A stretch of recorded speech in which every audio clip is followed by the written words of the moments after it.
Olá! Hoje a gente vai entender uma revolução silenciosa que está acontecendo, sabe onde? No mundo das negociações de cripto. 120 bilhões de dólares. É um número impressionante, né?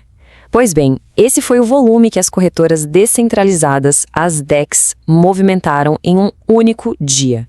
E não foi um dia qualquer. Foi exatamente no dia em que a FTX, aquela gigante centralizada, quebrou. Isso foi mais do que um sinal. Foi um verdadeiro terremoto indicando que as coisas estavam mudando e rápido. Bom, e para entender essa história toda, a gente vai fazer o seguinte. Primeiro, vamos dar uma olhada nos dois lados dessa disputa. Depois, a gente mergulha nas promessas e também nos perigos da descentralização. Aí, vamos ver quem está levando a melhor nessa briga e, para fechar, pensar em como isso tudo deve acabar. Então, o que está no coração desse debate todo são duas filosofias, duas ideias completamente diferentes sobre como as criptos deveriam ser negociadas. Olha, a diferença principal, a mais importante de todas, se resume a uma única pergunta. Quem está no controle da grana?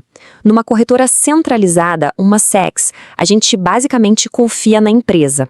Já numa DEX, a corretora descentralizada, a confiança é toda no código. E o controle? Bom, o controle é de quem usa. E essa tabela aqui deixa bem claro o jogo de trocas, né? De um lado, a SEX te dá conveniência, facilidade, mas em troca, ela pede seus dados, o famoso KYC, e ela que fica com a custódia dos seus ativos. Do outro lado, a DEX te dá controle total, privacidade, mas com grandes poderes vem grandes responsabilidades. A escolha entre uma e outra, no fim das contas, define o nível de risco e de liberdade que cada um está disposto a ter. Beleza, mas então, por que esse modelo descentralizado está atraindo tanta gente? O que ele tem de tão especial? O ponto-chave é este. Com as DEX, não é mais preciso confiar numa empresa. Essa confiança é transferida para um código que é aberto, que pode ser auditado por qualquer um. É uma virada de chave, sabe? A gente para de confiar em pessoas e passa a confiar na matemática. E isso muda tudo. E a mágica por trás disso tudo tem nome. É o Formador de Mercado Automatizado, o AMM.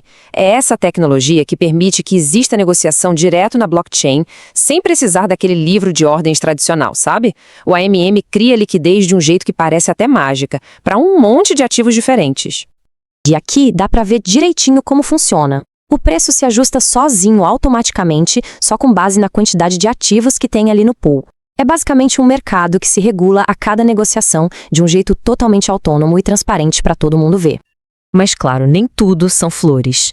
Esse mundo novo de negociação tem seus próprios riscos. E olha, são riscos bem específicos e que podem ser bem sérios. E são desafios complicados, viu? O risco de contrato inteligente é o mais direto. Um bug no código e pronto, os fundos podem ser roubados. Mas tem outros perigos mais sutis, quase como uns ralos de dinheiro. A perda impermanente, por exemplo, é quando deixar seu dinheiro parado num pool acaba dando menos retorno do que se estivesse só guardado na carteira. E ainda tem o tal do MEV, que são robôs super rápidos que veem sua ordem chegando e agem antes para lucrar em cima dela, fazendo o preço final ficar pior. O cenário de risco aqui é realmente outro. Esse ataque sanduíche é o exemplo perfeito de como a transparência da blockchain pode virar uma faca de dois gumes. Aquilo que é aberto para todo mundo ver, para garantir a segurança, também fica exposto para esses predadores digitais, esses bots. 2,85 bilhões de dólares. É muito dinheiro. Foi isso que se perdeu com hacks e golpes no mundo cripto só em 2024. E uma boa parte disso foi em cima de protocolos DeFi. Fica bem claro, né? A segurança do código é de longe o calcanhar de Aquiles desse setor. Ok, então a gente já viu os pontos fortes e os fracos. Mas na prática, no mundo real, como é que essa disputa está rolando? Bom, os números contam uma história bem interessante sobre uma mudança de poder. Olha só esse gráfico, o crescimento é muito claro. Em só um trimestre de 2025, a fatia do bolo das DEX, em comparação com as SEX, quase dobrou. É uma migração de volume muito rápida e que provavelmente tem a ver com aquela busca por mais controle e privacidade que a gente falou lá no começo. E o auge desse movimento foi em maio de 2025.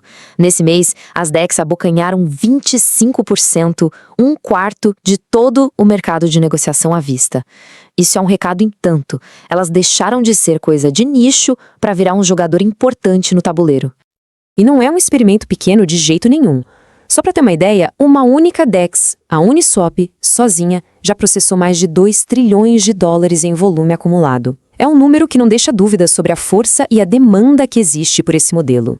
Mas o final dessa história, pelo jeito, não vai ser uma vitória de um lado contra o outro. Parece que o futuro reserva algo bem mais interessante, uma espécie de fusão. As linhas que separavam esses dois mundos estão ficando cada vez mais borradas. As plataformas centralizadas, as SECs, estão começando a integrar a tecnologia das DECs.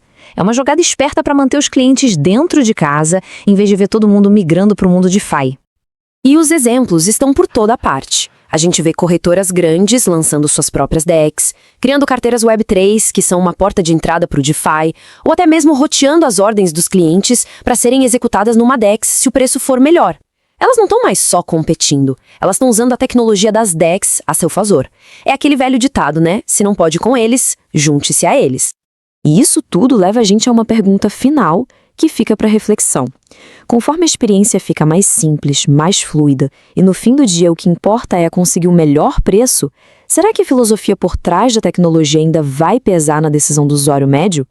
O futuro talvez não seja sobre uma batalha entre SECs e DEX, mas sim sobre um ponto em que a tecnologia por trás se torna tão eficiente que fica invisível.